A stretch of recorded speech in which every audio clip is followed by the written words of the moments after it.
raditu billahi wa bil Islam dinan wa bi Muhammadin nabiyyan wa rasulah.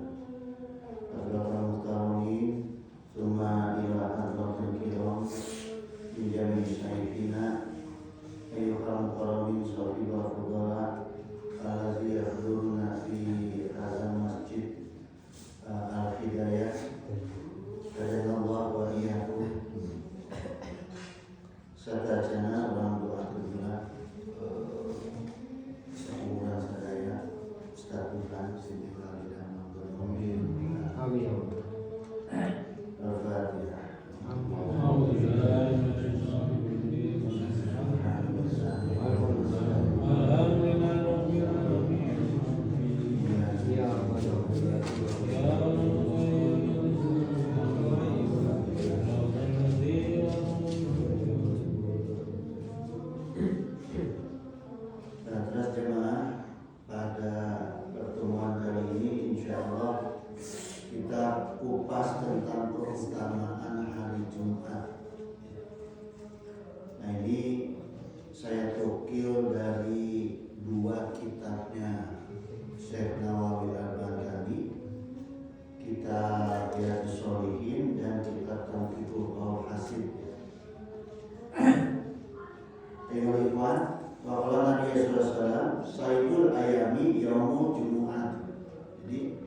Pemimpinnya hari adalah hari Jumat.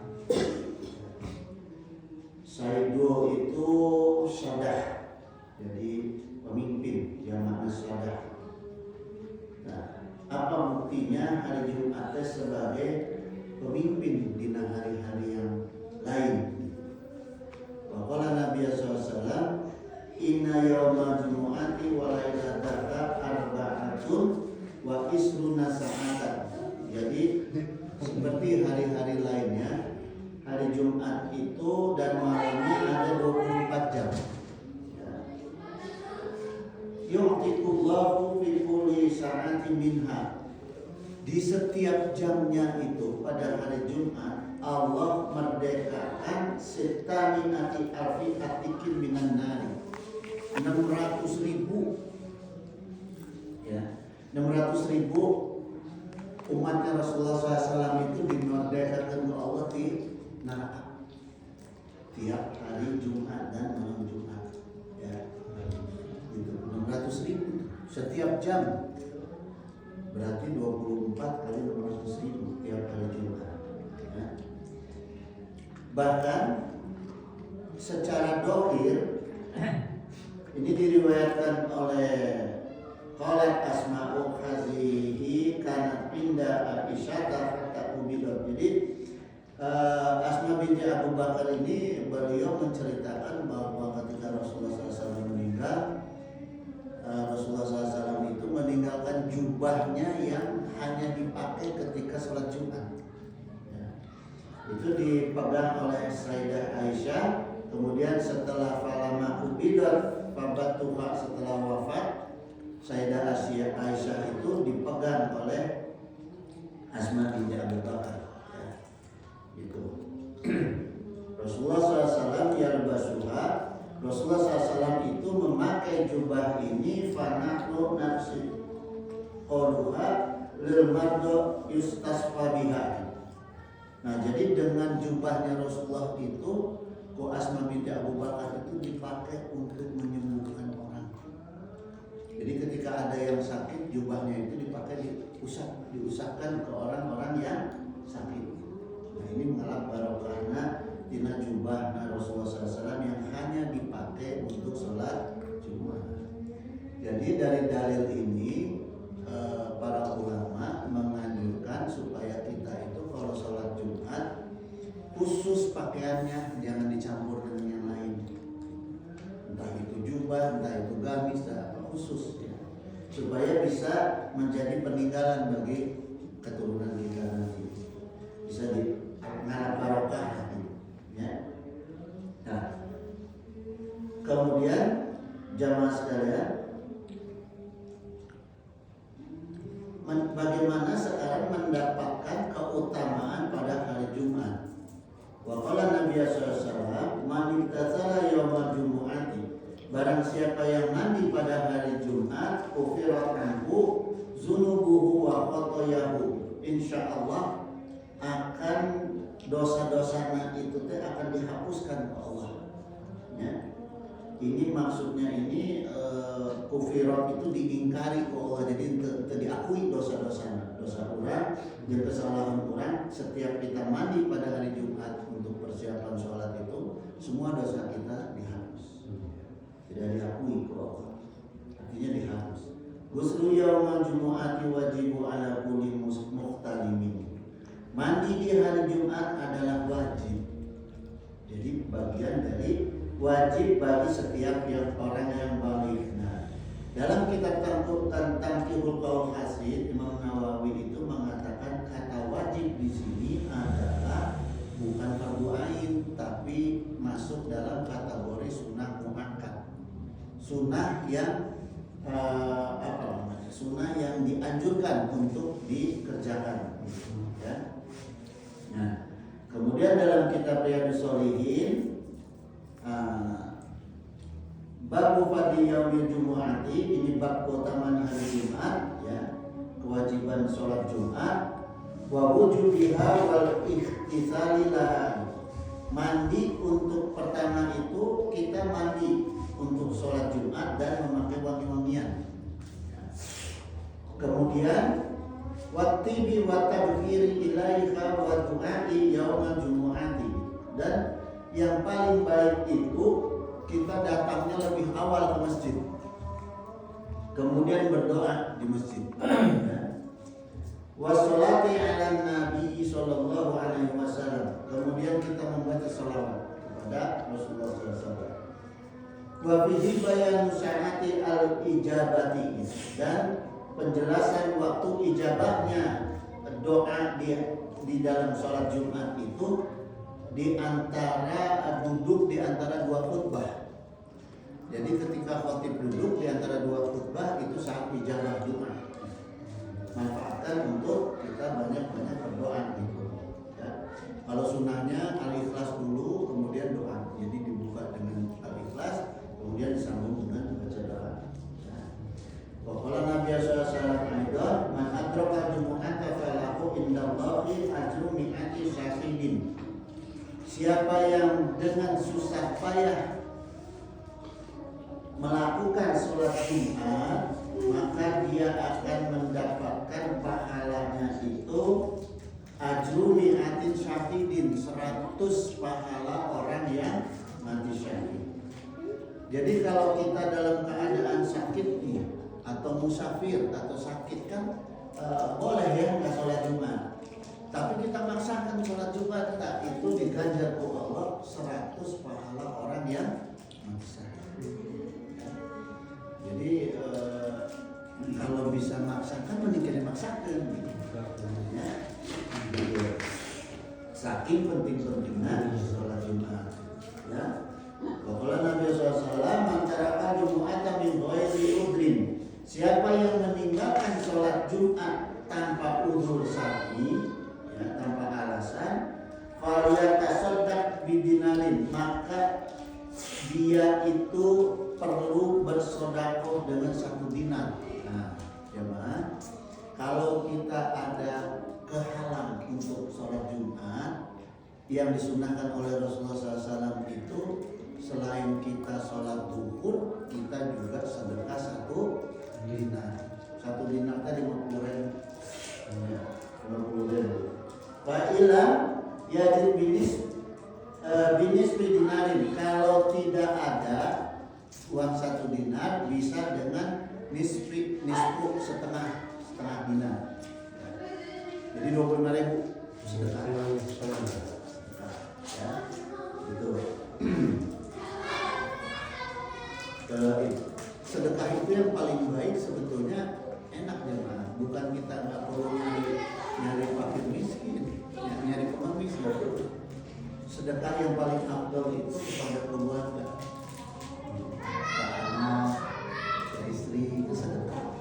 Ya, jadi nggak perlu cari-cari uang samping ke istri, ke anak, kecuali ke orang tua. Nggak boleh. Ya, gitu.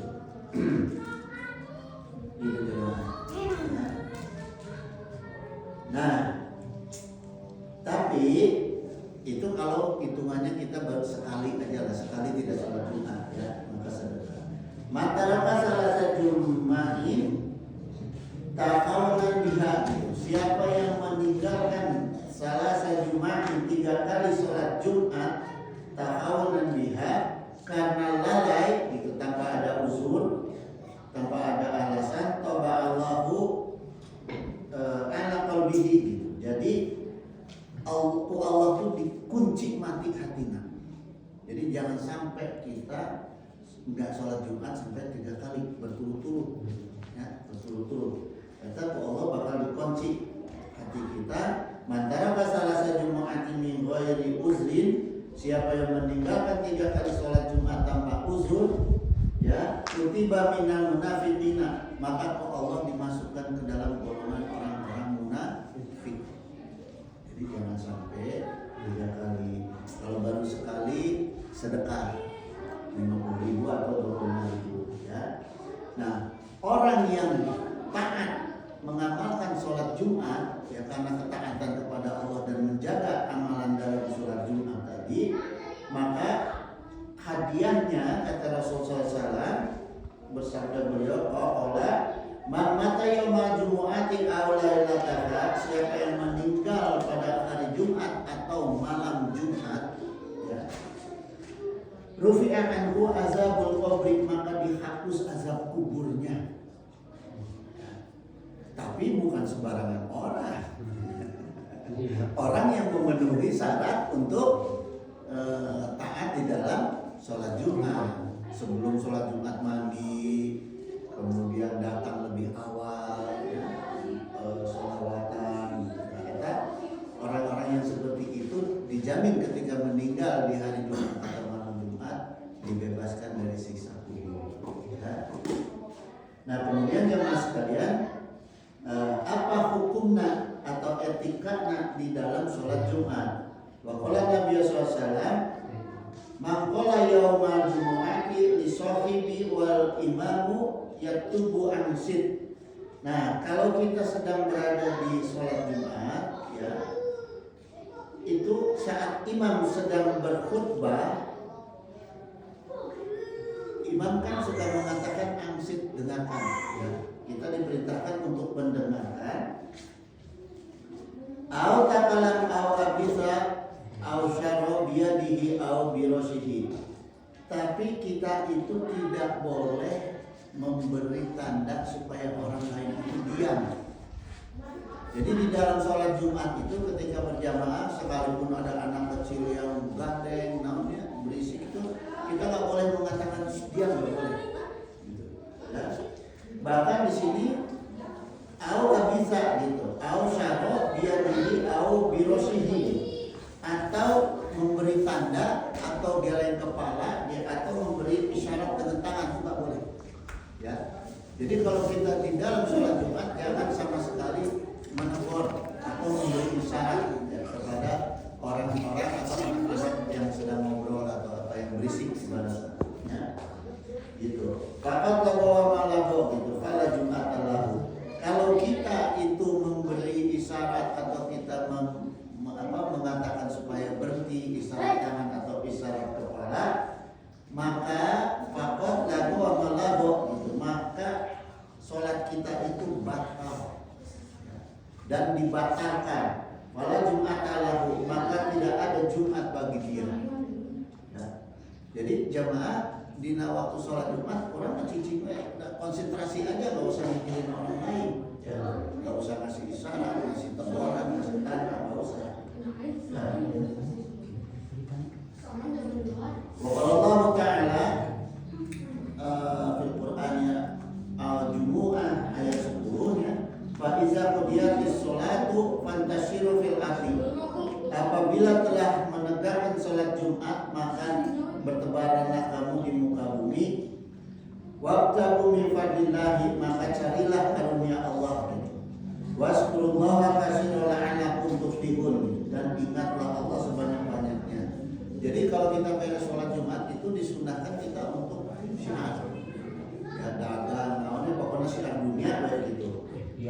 Hah? ikhtiar gitu ya. Bahkan kia jamaah ia dicontohkan ke Anas bin Malik radhiyallahu anhu, ketika beliau sholat Jumat itu beliau nggak langsung keluar pintu, berhenti dulu di depan pintunya itu. Kalau takut ngalamin orang ke pinggir lah, pokoknya dekat pintu keluar masjid ya. Kemudian membaca doa, Allahumma inni abjatu wa sholaitu fardotaka wa anta satu kama amartani farzukni min fadlika wa anta khairur raziqina. Nah itu doa yang selalu dibaca setiap Jumat. Setelah selesai sholat Jumat ya. Imam Malik ini Anas bin Malik ya. Nah, diriwayatkan jemaah Anas bin Malik itu qadarullah ku Allah itu dikasih kekayaan sampai menjadi orang Ansor terkaya.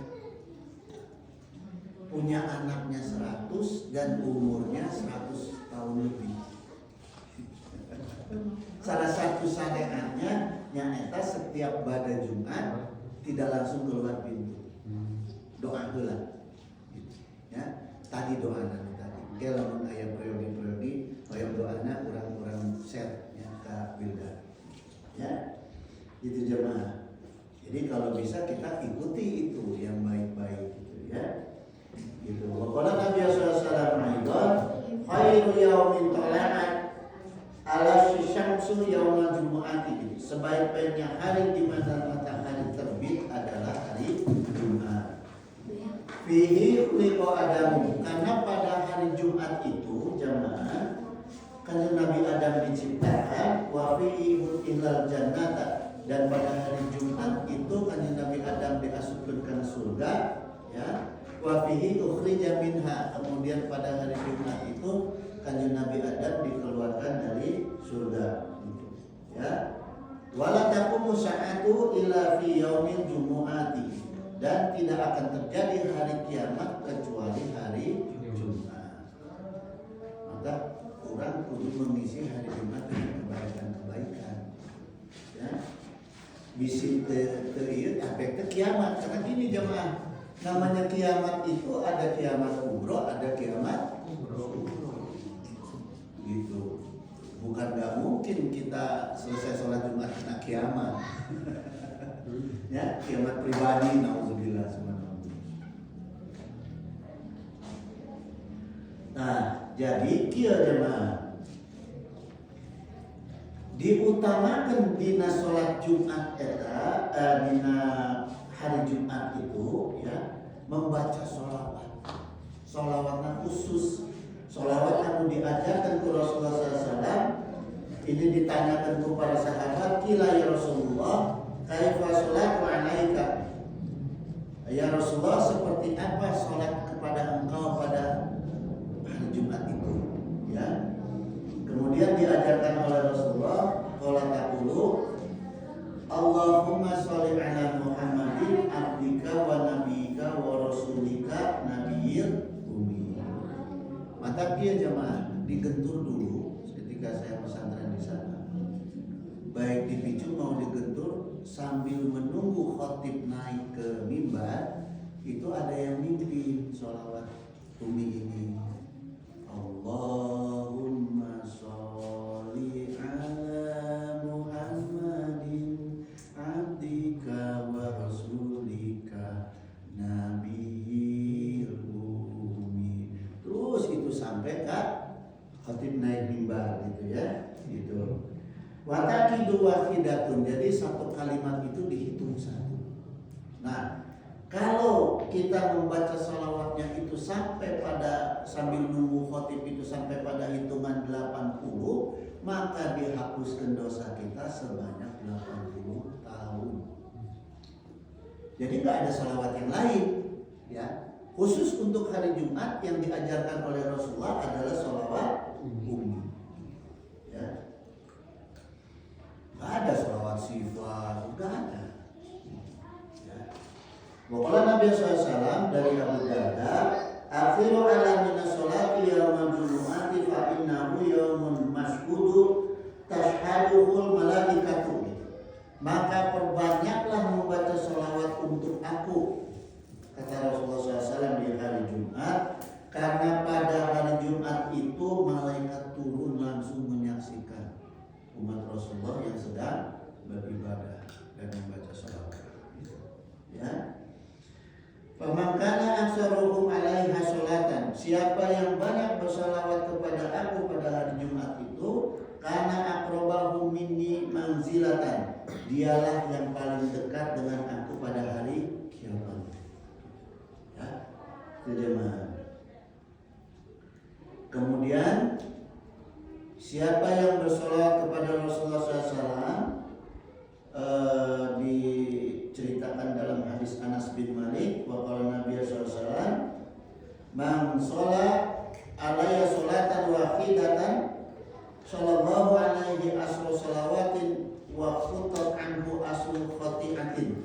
Siapa yang bersalawat kepada aku, kata Rasul, 1 kali, maka Allah akan bersalawat kepada dia 10 kali dan dihapus kesalahannya sebanyak 10 kesalahan dan dosa.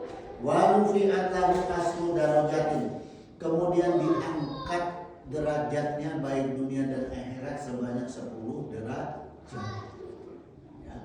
Jadi enak tuh. Udah kita disolawatin oleh Allah, dihampura dosa, ditambah diangkat derajat. Ya. Gitu jemaah. Maka jangan kurang-kurang baca sholat. Maka kalau digentur di Picung, kalau nunggu Jumatan itu enggak pakai hadiah, sholawat terus gitu, ya. Karena dalilnya jelas. Waqala Nabi SAW. Nah, bagaimana fikih ibadah hari Jumat, fikih sholat pada hari Jumat?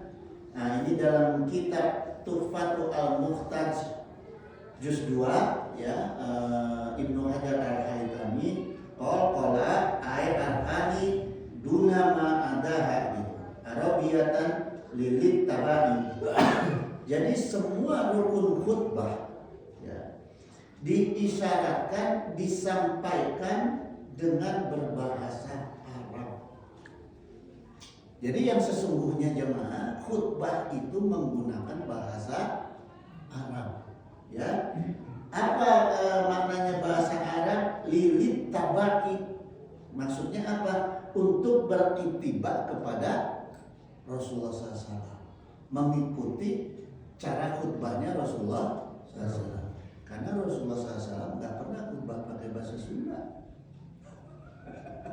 ya, pakai bahasa Indonesia nggak ada sejarahnya. Rasulullah menggunakan bahasa Arab. Ya. Imam Ibnu Hajar Al-Haytami dalam kitab Tuhfatul Al-Muhtaj juz 2 itu waqala aidon wa ma halusitiratil arabiyati. Tentu saja keharusan dalam berbahasa Arab itu ingkana fil qaumi arabiyyu. Ya, jika pada kaum itu, ya, ada khotib yang bisa berbahasa Arab. Jadi kalau misalnya begini jemaah, di lingkungan Masjid Jami Al-Ihsani ada ustadz, ada kiai yang memang fasih paham berbahasa Arab, maka dia wajib berbahasa Arab. Ya. Dia nggak boleh menggunakan bahasa Indonesia karena dia punya kemampuan. Kalau dia tidak punya kemampuan, boleh menggunakan bahasa Indonesia kecuali yang 5 rukun. Yang 5 rukun sama sekali nggak boleh diterjemah. Ya, gitu. Wa illa kafaqauluha bil ajamiyati itu. Jika tidak ada yang mampu, dibolehkan selain bahasa Arab ila fil ayati, kecuali dalam ayat Al-Qur'an, falau lam yuhsin syai'an minal Qur'an. Kalau dia tidak bisa membaca Al-Qur'an dengan bahasa Arab, ya, atau bibadalil ayati min zikrin au du'a'u. Kemudian dia juga harus mampu membaca zikir dan doa dengan bahasa Arab. Fa in ajaza waqafa biqadriha. Kalau dia tidak mampu juga untuk zikir dan doa dalam berbahasa Arab, ditambah Al-Qur'annya juga, maka jangan jadi khatib. Ya, ini aturan fikih. Gitu. Nah, apa saja rukun khutbah yang wajib dengan bahasa Arab? Pertama,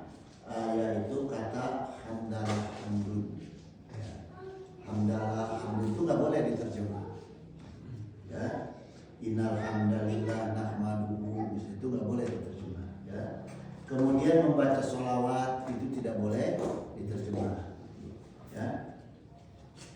Kemudian wasiat takwa, ya. Taqullah aku tuqatihi itu nggak boleh diterjemah. Kemudian membaca ayat-ayat Al-Quran dan berdoa untuk mendoakan kaum mukminin muslimin itu tidak boleh diterjemah gitu, ya. Nah, kemudian gini jamaah sekalian, bagaimana fikih Jumat dalam kitab Fathul Mu'in, ya. Pertama, la yashihu duhru man la uzra lahu qabla salamil imami gitu. Orang yang tidak ada uzur, atau misalnya gini, perempuan, ya, perempuan itu kan tidak sholat Jumat, ya. Atau orang yang sakit, misalnya laki-laki yang sakit, kemudian dia mau melaksanakan sholat zuhur. Nah, fa'in sholaha jahilan inqadat naflan gitu. Maka dia boleh sholat zuhurnya itu, ya, la uzra lahu qabla salamil imami. Dia boleh sholat zuhurnya itu kecuali setelah imam sholat Jumat salam. Ya, jadi kasih tahu ke ibu-ibunya tuh. Jadi jangan sampai ibu-ibu pada hari Jumat begitu azan dia sholat zuhur karena imam masih khotib, masih di atas mimbar, ya. Jadi bolehnya sholat zuhur setelah khotib selesai salam gitu, ya. Fa in sholaha jahilan min aqadat naflan gitu. Kalau ada yang melakukan sholat zuhur saat khotib sedang sholat Jumat atau sedang di mimbar, ya, dia tidak mengerti, maka sholatnya itu terhitung menjadi sholat sunnah, tidak dihitung wajib, ya. Itu jemaah. Gitu. Walau tarakaha ahlu baladin fasallu adkharu lam yashihadu. Nah, kemudian ini, ya. Kalau satu penduduk kemudian melakukan sholat zuhur aja tidak sholat Jumat, maka sholat zuhurnya tidak sah, ya. Wala yustaratu qauluhum bima halis sholati, dan tidak harus bagi mereka untuk berada di tempat sholat. Ini maksudnya gini jemaah, kalau misalnya masjid jaminya sempit, kita boleh sholat Jumat di pelataran masjid asal terlihat, ya, asal nyambung ke imam.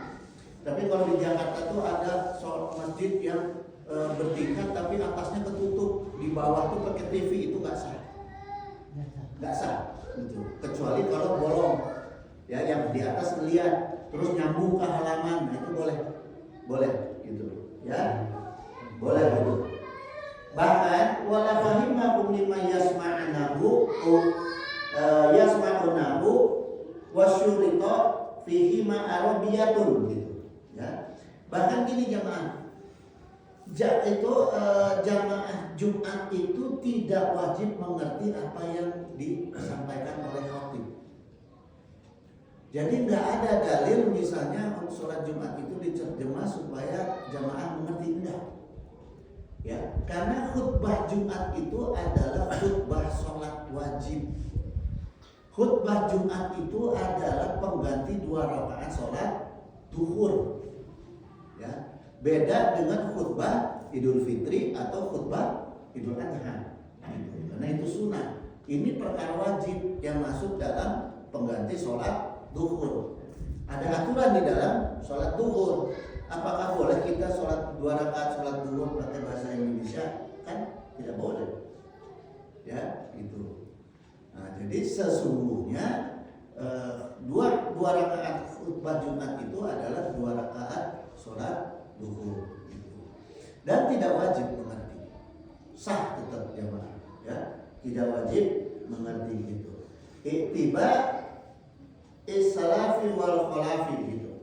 Nah, khutbah disyaratkan bahasa Arab itu juga sebagai mengikuti jejak para Rasulullah SAW dan ulama salaf dan ulama khalaf, gitu, ya. Gitu jamaah yang sesungguhnya gitu, ya.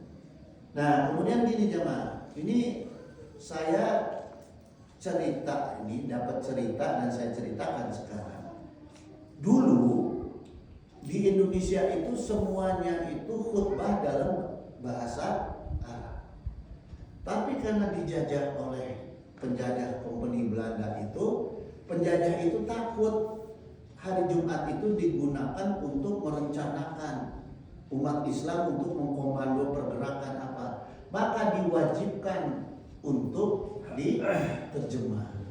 Supaya apa? Supaya orang Belanda ngerti. Gitu. Ya. Itu jemaah asal usulnya gitu. Ya. Gitu. Nah, sekarang gimana nih? Sekarang nih, kita nih sekarang lihat hampir di seluruh Indonesia orang sudah diterjemah nih. Di Al-Ihsan ada yang tidak diterjemah, ada yang diterjemah. Nah, apakah yang diterjemah itu batal? Atau apakah yang tidak diterjemah itu batal? Nah, sekarang kita kupas. Ya. Gini jemaah. Pertama, ada kaidah hukum dalam dalam Islam itu kaidah hukum yang bersumber dari al-urf. Al-urf itu ma'ittada an-nasu, apa yang menjadi kebiasaan manusia itu diambil menjadi dasar hukum dalam Islam. Ya. Wasawa alaihi fi umuri hayatihim wa muamalatihim gitu. Ya. Misalnya kebiasaan orang-orang dalam berjalan, kebiasaan dalam urusan mereka, kebiasaan dalam muamalah mereka, min qaulin au fi'lin au tarkin, baik itu kebiasaan perkataan maupun perbuatan atau hal yang ditinggalkan, ya, itu kan disebutnya urf. Al-urf. Ya, jadi al-urf itu yang penting kaidah al-urf itu harus al-khairu, al-ihsanu, al-rifqu, harus yang mengandung kebaikan. Jadi kebiasaan atau budaya manusia yang bisa diambil ke dalam hukum Islam itu kalau yang mengandung kebaikan. Kalau kebiasaan minum-minum, mabok-mabok nggak boleh. Ya, nggak boleh. Ini kebiasaan yang mengandung kebaikan gitu. Ya. Maka dasar dalilnya dari mana? Dari firman Allah dalam Al-Quran Al-A'raf 199. Wa qala Allah Ta'ala khuzil afwa wa murbil urfi itu. Jadilah engkau pemaaf wahai Muhammad dan suruhlah mereka itu dengan kebiasaan yang ma'ruf. Jadi Allah melihat kebiasaan-kebiasaan manusia yang ma'ruf itu supaya dimaafkan Rasulullah SAW. Ya. Wa'anid anil jahilin, dan berpalinglah dari orang-orang yang bodoh, dan kita nggak boleh ngambil kebiasaan dari orang-orang yang bodoh. Gitu. Ya. Wa qala Nabi SAW, marahul muslimun hasanan fahuwa indallahi hasanun. Jadi sesuatu yang oleh umat Islam dianggap baik, maka menurut Allah itu juga baik. Itu yang menyebut dengan al-urf gitu, ya. Maka dalam kaidah fikih khusus untuk urf itu al-adatu muhkamatun, adat kebiasaan dapat ditetapkan menjadi hukum. Ya. Jadi bukan hanya dari Quran hadis, makanya turunan hukum dalam Islam itu ada Quran, ada hadis, ada ijma, ada qiyas. Nah itu ambil salah satunya qiyas itu dari urf, ya, dari budaya, dari kebiasaan. Nah kemudian kaidah kedua dalam fikih itu la yunqaru taghayyurul hukmi bi taghayyuril amkinati wal azmani. Tidak dapat, maksudnya di sini la yunqaru itu maksudnya tidak bisa tidak gitu ya.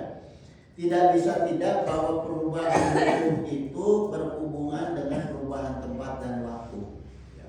Jadi hukum Islam juga tidak boleh kaku, harus mengikuti perubahan tempat dan perubahan waktu. Urf itu tadi, ya, gitu, gitu jamaah. Maka begini jamaah, ketika khotib Jumat diterjemah itu sudah menjadi urf, sudah menjadi kebiasaan, maka itu dibolehkan, ya, tidak membatalkan sholat, gitu, karena sudah menjadi kebiasaan.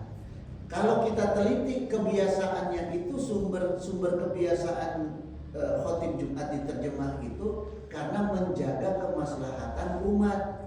Sebab kalau enggak ketika itu kan ditarewakan ke Belanda. Yang khotib yang enggak diterjemah ditangkapin ke penjajah, maka demi kemaslahatan diterjemah. Kemudian sekarang sudah menjadi kebiasaan, maka dibolehkan. Gimana kalau ada yang ragu karena udah biasa digentur, dipicung misalnya, atau di pesantren-pesantren lain yang biasa diterjemah, kalau dia ragu gimana? I'adah. I'adah itu melaksanakan sholat duhur lagi setelah sholat Jumat. Ya. Karena gini jemaah, waktu sholat itu ada 3. Ada adaan, ada kodoan, ada i'adatan. Adaan itu kalau kita sholat subuh dina waktu subuh, usolli fardhu subuhi rakaataini mustaqbilal qiblati, adaan lillahi ta'ala. Tapi kalau subuhnya jam 8 pagi, nah, karena lupa buka horden, ya, asa poe kene, nah, eta kodoan. Usolli fardhu subuhi rakaataini mustaqbilal qiblati, kodoan lillahi ta'ala. Kemudian kita sholat di waktu yang sama, misalnya sholat Jumat, di waktu yang sama kita sholat duhur deui, maka pakai i'adah. Ya, itu sholli fardhu zuhri ar-rakaati mustaqbilal qiblati i'adatan. Ya, gitu. Tapi Pak, saya suka mendengar ya itu juga, ya kita juga sih yang katanya yang kalau Jumat nggak boleh diterjemah, tetap dia bilangnya gitu.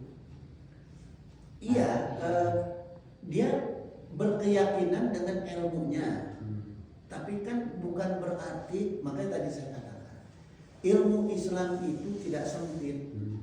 Boleh kita mengambil dari dalil urf tadi, ya. Daripada umat Islam akhirnya berseteru berantem gara-gara khutbah Jumat, pahami aja hukumnya. Mataku ulama boleh, gitu, boleh, karena itu sudah menjadi kebiasaan. Kalau dia masih ragu, ya udah duhur deui we, gitu, ya. Sholat duhur lagi aja, menyempurnakan ya adatan, gitu, ya. Nah kemudian kalau yang gimana nih, kalau yang udah memahami santri picung, santri gentul, santri-santri pesantren-pesantren yang biasa tidak diterjemah, ya jangan diterjemah, karena dia sudah menjadi budayanya tidak diterjemah, gitu. Jangan ikut-ikutan, gitu. Ya, harus punya prinsip berdasarkan dengan ilmu yang dipahami, gitu jemaah, ya. Jadi tidak ada masalah. Kalau ragu ya tinggal sholat. Gitu jemaah sekalian, saya cukupkan dulu karena udah 7:30 ya. Insya Allah nanti di pertemuan-pertemuan berikut kita kupas lagi dari kitab Taqribul Qaul Hasid ya. Karena ini ternyata banyak hal-hal yang penting disampaikan seperti masalah manajemen masjid, itu sebenarnya ulama sudah mengatur, sudah membuat aturan-aturannya. Ya. Itu jemaah sekalian, wallahu musta'in ala kulli halin. Innahu sami'un mujibud da'wat wa yaqdir hajat. Subhanaka Allahumma wa bihamdika asyhadu an la ilaha